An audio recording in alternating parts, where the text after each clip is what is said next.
روشن اور چاند کو نور بنایا اور اس کی منزلیں مقرر کر دی ہیں تاکہ تم برسوں کا شمار اور حساب معلوم کرو۔ اللہ تعالیٰ نے یہ سب کچھ بے مقصد پیدا نہیں کیا، نہیں بنایا۔ وہ ان لوگوں کے لیے نشانیاں کھول کر بیان کرتا ہے جو علم رکھتے ہیں۔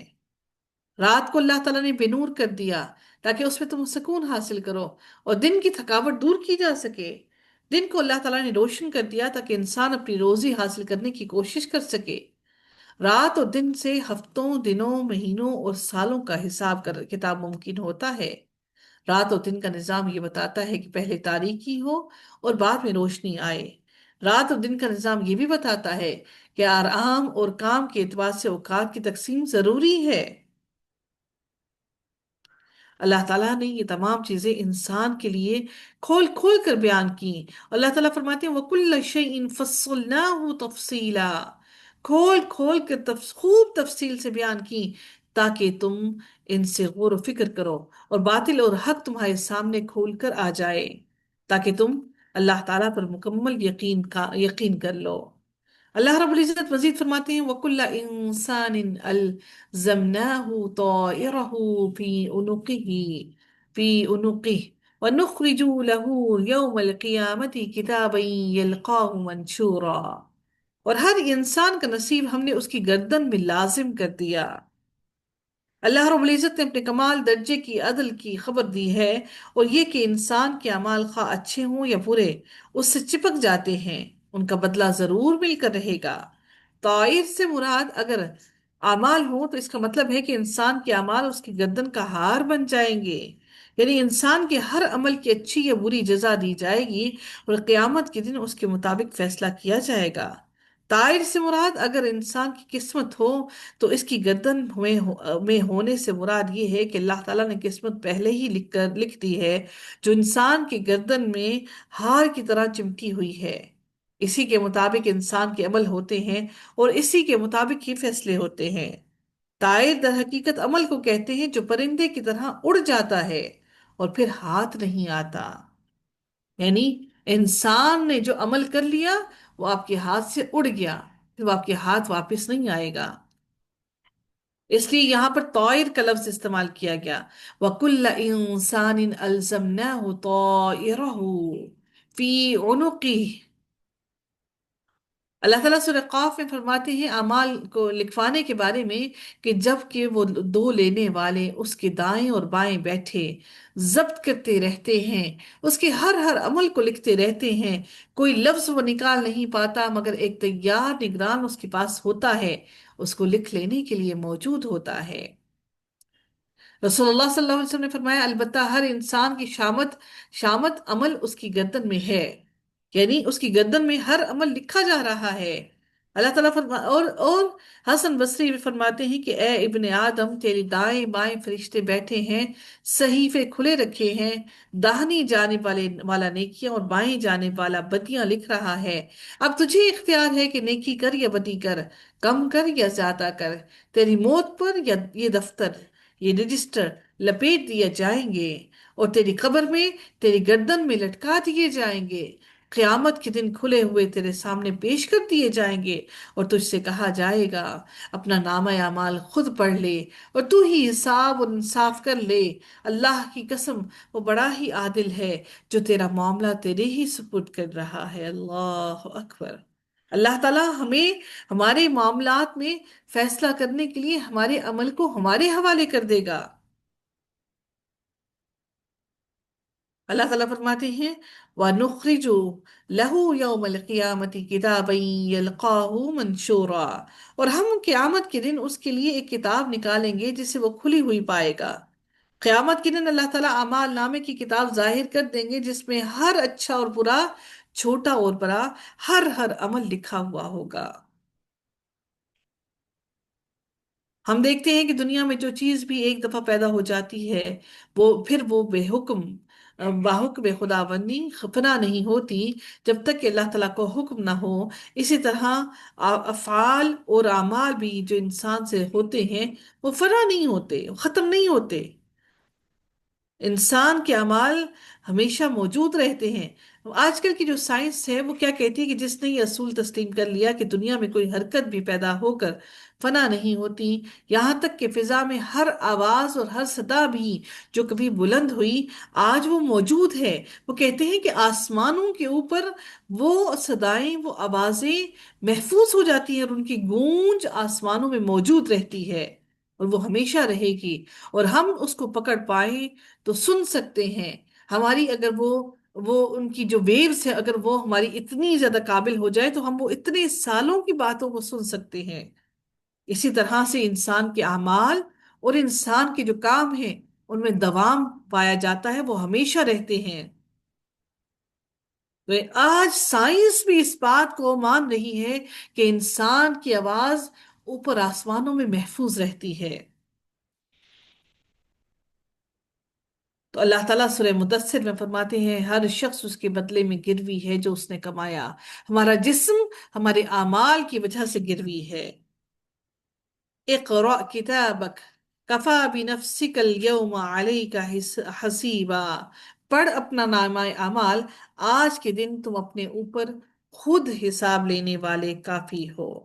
آج کے دن، آج کیونکہ اللہ تعالیٰ تمہارا نامہ اعمال تمہارے ہاتھوں میں دے دے گا، اور اللہ تعالیٰ روز قیامت اللہ تعالیٰ ہمارے منہوں پر مہر لگا دیں گے اور ان کے ہاتھ ہم سے کلام کریں گے۔ اللہ تعالیٰ فرماتے ہیں کہ اور ان کے ہاتھ ہم سے کلام کریں گے، ان کے پاؤں گواہی دیں گے جو بھی وہ کمایا کرتے تھے۔ سورہ حامیم میں اللہ تعالیٰ فرماتے ہیں اور وہ اپنی کھالوں سے کہیں گے تم نے ہمارے خلاف کیوں گواہی دی؟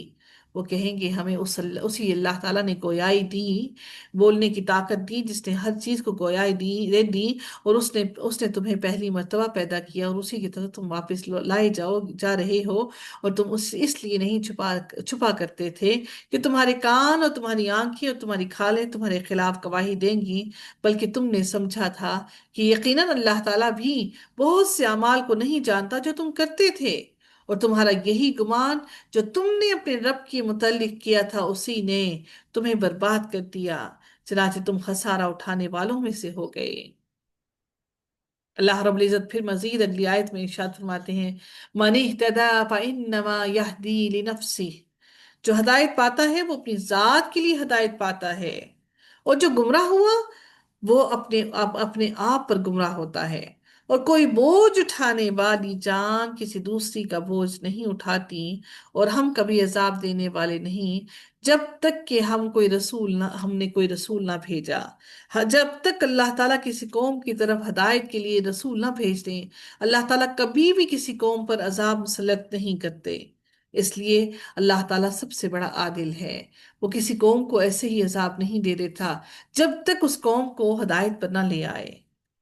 یعنی ہدایت پر لے آنے سے مراد ان کے لیے ہادی یعنی کہ ہدایت پہنچانے والا نہ بھیج دے، تاکہ ان کی یہ حجت باقی نہ رہے کہ ہمیں تو کوئی ڈرانے والا نہ آیا تھا۔ وَإِذَا أَرَدْنَا أَن نُهْلِكَ قَرْيَةً أَمَرْنَا مُتْرَفِيهَا فَفَسَقُوا فِيهَا فَحَقَّ عَلَيْهَا الْقَوْلُ فَدَمَّرْنَاهَا تَدْمِيرًا۔ اور جب ہم ارادہ کرتے ہیں کہ ہم کسی بستی کو ہلاک کر دیں تو اس کے خوشحال لوگوں کو ہم حکم دیتے ہیں، چنانچہ وہ اس میں نافرمانی کرتے ہیں تو بات ان پر ثابت ہو جاتی ہے، پھر ہم اسے برباد کر کے رکھ دیتے ہیں۔ بری طرح تباہ و برباد کرنا۔ اللہ رب العزت نے سب سے پہلے خوشحال لوگوں کی بات کی۔ اللہ تعالیٰ غریبوں پر ظلم نہیں کرتا، کیونکہ خوشحال لوگ اس قوم کے اندر اللہ تعالیٰ کی تمام نعمتوں سے محظوظ ہو رہے ہوتے ہیں۔ اس لیے اللہ رب العزت نے یہاں پر بھی یہی فرمایا کہ جب ہم ارادہ کرتے ہیں کہ ہم کسی بستی کو ہلاک کر دیں تو اس کے خوشحال لوگوں کو ہم حکم دیتے ہیں۔ اللہ تعالیٰ ان کی طرف ہدایت لے کر آتے ہیں، کیونکہ خوشحال لوگوں کو باقی جو کم درجے کے لوگ ہوتے ہیں وہ ان کو فالو کرتے ہیں۔ آج ہم سارے فیشنز کس سے دیکھتے ہیں؟ اپنے ایلیٹ کلاس کے لوگوں کو دیکھ کر ہم ان کے کپڑے ان کے جیسے اوڑھنا پہننا چاہتے ہیں، کیونکہ ہر انسان دنیا کی آسائشیں چاہتا ہے۔ اس لیے اللہ تعالیٰ ہدایت بھی پہلے خوشحال لوگوں کی طرف آتی ہے، لیکن جب وہ خوشحال لوگ نہیں مانتے، نہیں سنتے، تو انہی کی نافرمانیوں کی وجہ سے باقی جو کم حال لوگ ہیں وہ سمجھتے ہیں کہ خوشحال لوگ زیادہ عقل مند ہیں۔ اللہ تعالیٰ پھر ان سب کو اپنے عذاب میں مبتلا کر کے، ان کو عذاب میں ڈال کر ان سب کو لپیٹ لیتا ہے۔ یہی بات اللہ تعالیٰ اگلی آیت میں فرماتے ہیں، وَكَمْ أَهْلَكْنَا مِنَ الْقُرُونِ مِن بَعْدِ نُوحٍ، اور کتنے ہی زمانے کے لوگوں کو ہم نے نوح کے بعد ہلاک کر دیا۔ اور آپ کا رب اپنے بندوں کے گناہوں کی پوری طرح، وہ گناہوں سے پوری طرح خبر رکھنے والا ہے اور سب کچھ دیکھنے والا کافی ہے۔ وَكَفَى بِرَبِّكَ بِذُنُوبِ عِبَادِهِ خَبِيرًا، اللہ تعالیٰ ہر چیز کو دیکھنے والا ہے۔ اللہ رب العزت پھر اگلی آیت میں مزید ارشاد فرماتے ہیں،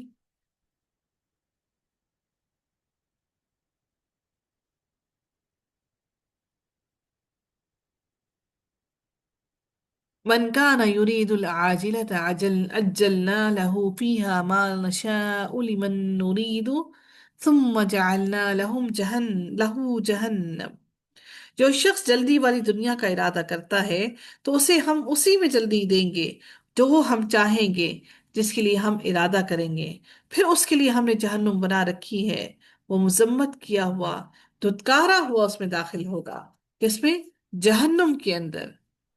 جو کہ آخرت کی کھیتی کا ارادہ رکھتا ہے، ہم اس کے لیے اس کی کھیتی میں اضافہ کریں گے، اور جو کوئی دنیا کی کھیتی کا ارادہ رکھتا ہے، ہم اسے اس دنیا میں کچھ دیں گے اور آخرت میں اس کے لیے کوئی حصہ نہیں ہوگا۔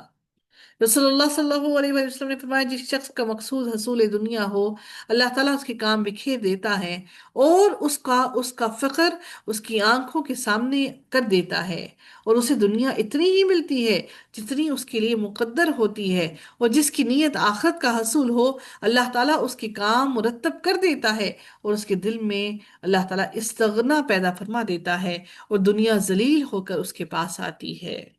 اللہ تعالیٰ دنیا میں رسوا کر دیتا ہے۔ وَمَنْ أَرَادَ الْآخِرَةَ، اور جس نے آخرت کا ارادہ کیا، وَسَعَى، اور اس نے اس کے لیے آخرت کے لیے کوشش بھی کی، صرف ارادہ نہیں کیا بلکہ اس نے آخرت کے لیے کوشش بھی کی۔ وَمَنْ أَرَادَ الْآخِرَةَ وَسَعَى لَهَا سَعْيَهَا وَهُوَ مُؤْمِنٌ، جو اس نے کوشش کی تو اللہ تعالیٰ اس کے لیے فرماتے ہیں کہ جب کہ وہ مومن ہو تو یہی لوگ ہیں جن کی کوشش ہمیشہ سے قابل قدر ہے۔ فَأُولَئِكَ كَانَ سَعْيُهُمْ مَشْكُورًا، اللہ تعالیٰ ان کی کوشش کی قدر کرتا ہے۔ سیدنا عبداللہ بن عمر نے بیان کیا کہ رسول اللہ صلی اللہ علیہ وسلم نے میرا شانہ پکڑ کر فرمایا، دنیا میں اس طرح ہو جا جیسے تو کافر یا جیسے تو مسافر یا راستہ چلنے والا ہو۔ سیدنا عبداللہ بن عمر فرمایا کرتے تھے، شام ہو جائے تو صبح کے منتظر نہ رہو، اپنی صحت کو مرض سے پہلے غنیمت جانو، اور زندگی کو موت سے پہلے غنیمت جانو۔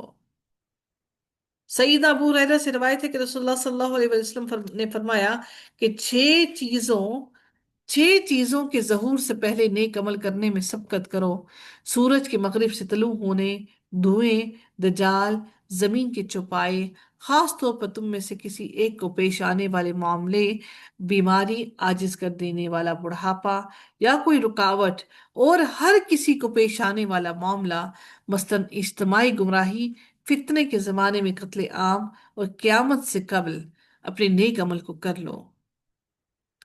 اور ایک اور حدیث میں آتا ہے کہ پانچ چیزوں سے پہلے غنیمت سمجھ: اپنی جوانی کو اپنے بڑھاپے سے پہلے، اپنی صحت کو اپنی بیماری سے پہلے، اپنی مالداری کو اپنے فقر سے پہلے، اپنی فرصت کو اپنی مشغولیت سے پہلے، اور اپنی زندگی کو موت سے پہلے۔ یہ غنیمتیں ہیں تمہارے پاس، کہ ان غنیمتوں سے فائدہ اٹھا لو۔ نبی اکرم صلی اللہ علیہ وسلم نے فرمایا کہ دو نعمتیں ایسی ہیں کہ ان کے بارے میں اکثر لوگ خسارے میں ہیں۔ وہ کون سی دو نعمتیں ہیں؟ ایک صحت اور فرصت۔ اس حدیث کے معنی یہ ہے کہ آدمی کو دو نعمتیں عطا کی جاتی ہیں لیکن وہ ان سے فائدہ نہیں اٹھا پاتا، اور جب وہ سلب ہو جاتی ہیں، جب وہ ان سے چھین لی جاتی ہیں، تب ان کی قدر پہچانتا ہے۔ تو اللہ رب العزت مزید اگلی آیت میں ارشاد فرماتے ہیں، کُلًّا نُمِدُّ هَٰؤُلَاءِ وَهَٰؤُلَاءِ مِنْ عَطَاءِ رَبِّكَ، ان کو بھی ہم آپ کے رب کی عطا سے مدد دیتے ہیں، اور آپ کے رب کی عطا کو کبھی روکا نہیں گیا۔ اللہ تعالیٰ فرماتے ہیں وما کان عطاء ربک محظورا، یعنی آپ اور آپ کے رب کی عطا کو کبھی روکا نہیں گیا۔ اللہ تعالیٰ نے اپنی عطا کو، اپنی اپنی رحمت کو کبھی روکا نہیں ہے، اور آپ کے رب کی عطا کو کبھی روکا نہیں گیا۔ اس کے ارادے کو کوئی بدل نہیں سکتا، اس کا حکم کوئی ٹال نہیں سکتا، اس کے انعام کو کوئی روک نہیں سکتا۔ اللہ تعالیٰ کی عطا کسی کے لیے بھی ممنوع نہیں ہے۔ اللہ تعالیٰ تو دنیا کے طلبکار کو بھی دیتا ہے اور آخرت کے طلبکار کو بھی دیتا ہے، وہ ہر ایک کی مدد فرماتا ہے۔ جو انسان جس کے لیے کوشش کرتا ہے، اللہ تعالیٰ اس کی وہ کوشش میں اس کو وہ عطا کر دیتا ہے۔ انظر كيف فضلنا بعضهم على بعض وللآخرة أكبر درجات وأكبر تفضيلا، دیکھو کیسے ہم نے ان میں سے بعض کو بعض پر فضیلت دی ہے، اور یقیناً آخر درجات کے اعتبار سے بہت بڑی اور فضیلت کے اعتبار سے بھی بہت بڑی ہے۔ وَلَلْآخِرَةُ أَكْبَرُ دَرَجَاتٍ، درجات میں بڑی ہے، وَأَكْبَرُ تَفْضِيلًا، اور فضیلت کے اعتبار سے بھی بہت بڑی ہے۔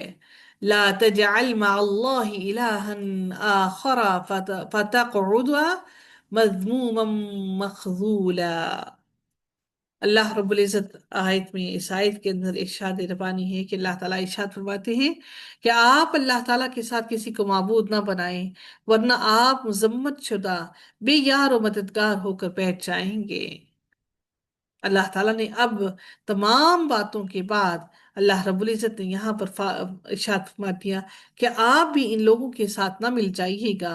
اگر آپ نے ایسا کیا تو آپ بھی مذمت شدہ لوگوں میں پیار و مددگار ہو جائیں گے۔ اس وقت ہم آپ کی مدد کر رہے ہیں، پھر آپ کی مدد کرنے والا کوئی نہ ہوگا۔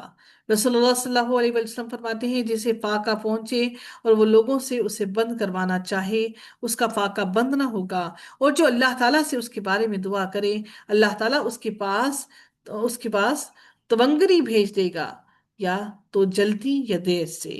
یعنی کوئی انسان اللہ تعالیٰ سے اپنے فاقے کو دور نہیں کر سکتا جب تک کہ اللہ تعالیٰ اس کو دور نہ کرے۔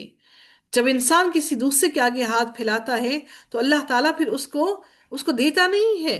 جب تم اللہ کے آگے اللہ سے مانگتے ہو تو یقیناً اللہ تعالیٰ تمہارے لیے بہت سے راستے کھول دیتا ہے۔ اللہ تعالیٰ فرماتے ہیں جو اللہ تعالیٰ کے ساتھ شرک کرتا ہے، گویا وہ آسمان سے گر گیا، پھر پرندے اسے اچک لیتے ہیں، یا اسے ہوا کسی دور دراز جگہ میں گرا دیتی ہے۔ اللہ تعالیٰ نے شرک کرنے والے پر جنت کو حرام کر دیا اور فرمایا کہ کیونکہ جس نے اللہ تعالیٰ کے ساتھ شرک کیا، اس پر اللہ تعالیٰ نے یقیناً جنت حرام کر دی ہے، اور اس کا ٹھکانہ آگ ہے، اور ظالموں کا کوئی بھی مددگار نہیں ہے۔